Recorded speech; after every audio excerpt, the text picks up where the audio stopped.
في تصريح مثير قال وليد الركراكي مدرب المنتخب المغربي: نعم، أنا قلت أنكم لن تجدوا أفضل مني للفوز بكأس أفريقيا، وأقولها اليوم كذلك، لن تجدوا أفضل مني للفوز بهذا اللقب الإفريقي.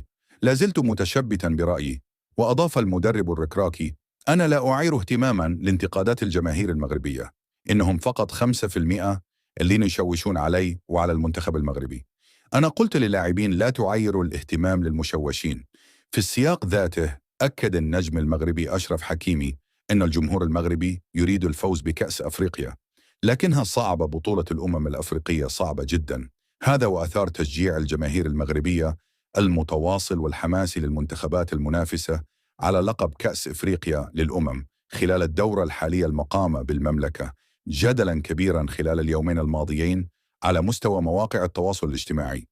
وعجت المنصات الاجتماعية بمناشير تناولت هذا المعطى الذي عده كثيرون سابقة من نوعها، حيث اختار عدد من المغاربة التنبيه إلى أن التشجيع الكبير للمنتخبات المنافسة على الكأس القارية في دورتها 35 لا يساهم في منح المنتخب الوطني الذي يقوده وليد الركراكي أفضلية الأرض والجمهور.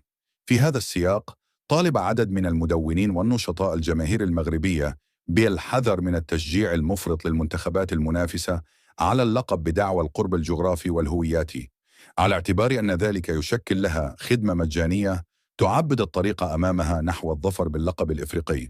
دعينا بالمناسبة إلى تركيز هذا الجهد الجماهيري لصالح المنتخب المغربي الذي يتطلع إلى الفوز بثاني ألقابه الإفريقية منذ سنة 1976. ما رأيكم متابعين الأفاضل في هذه المجريات؟